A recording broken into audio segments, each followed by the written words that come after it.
Imagine surviving one of the darkest chapters in human history, only to have the world misunderstand what really happened.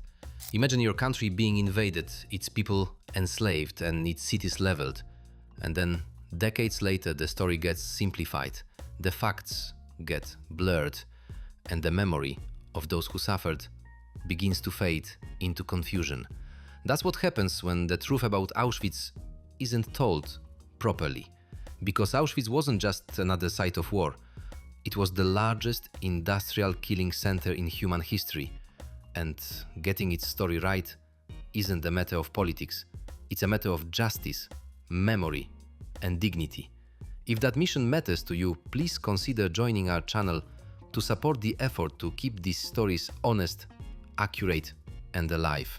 Auschwitz was built and operated by Nazi Germany during its occupation of Poland. That part is critical. By the time Auschwitz was established in 1940, Poland as a nation no longer existed in any sovereign form. It had been torn apart by Hitler's armies and Stalin's secret pact. Its government was destroyed, its people put under martial law, and its institutions replaced with terror.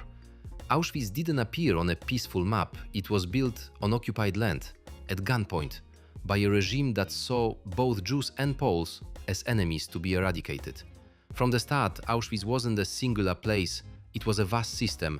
Auschwitz I was the original camp, primarily used for political prisoners, especially Poles. Auschwitz II Birkenau became the center of the Holocaust's extermination effort, with gas chambers and crematoria designed to kill on an industrial scale. Auschwitz III Monowitz supported forced labor, particularly for German industrial interests like E.J. Farben. These camps, along with dozens of sub-camps, were connected by the same goal, the complete dehumanization and destruction of anyone the Nazi regime deemed unworthy of life. We often focus, as we must, on the Jewish victims of Auschwitz, who made up the overwhelming majority of those murdered there. But the horror didn't stop with one group. Poles were imprisoned, tortured, and executed by the thousands. Soviet prisoners of war were starved, frozen, and shot. Roma families were destroyed wholesale. Disabled individuals, homosexuals, Jehovah's Witnesses, all were swept into this machinery of death. Auschwitz wasn't just a tool of genocide. It was the embodiment of totalitarian hatred, mechanized, calculated, and relentless. And yet, in telling this story, we have a responsibility to be precise. We have to name who built it, who ran it, and why. Auschwitz was not created by the people of the land it was built on.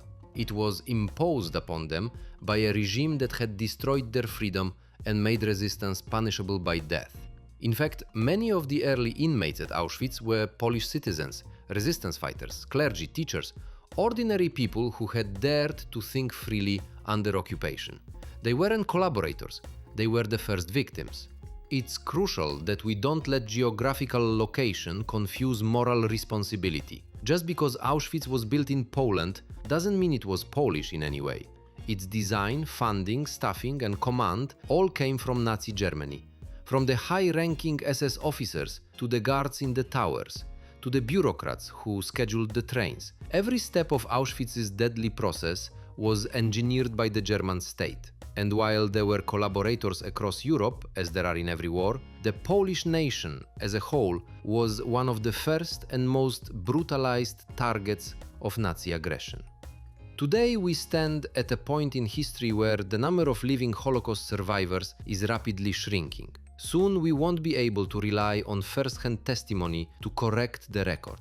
That makes our job even more urgent, because when historical language gets sloppy, when headlines blur the details, when educational systems fail to emphasize the truth, we begin to lose the foundation that remembrance is built on. Misunderstanding Auschwitz, even slightly, opens the door for denial, for revisionism, and for a future where the crimes of the past become debatable instead of undeniable. That's why Auschwitz must always be remembered for what it truly was: a Nazi German death camp built on occupied Polish territory, created and operated by a regime whose ideology was rooted in racial hatred and totalitarian control. It's a place that demands truth, not simplification. And it's a place that continues to warn us about what happens when dehumanization becomes policy and silence becomes complicity. Millions visit Auschwitz each year not for spectacle but for understanding. They walk through the crumbling barracks and stand in the gas chambers not just to mourn but to learn, to see what unchecked hatred looks like when it's allowed to metastasize into law, structure, and routine. The museum and memorial don't just preserve ruins, they preserve conscience. So yes, getting the language right matters, being accurate matters, because history is fragile, memory is fragile, and once truth begins to blur, it doesn't take long for the worst parts of our past to begin repeating in some new, repackaged form. That's why we tell this story. That's why we insist on the facts. And that's why we push back always against the temptation to simplify what should never be simplified.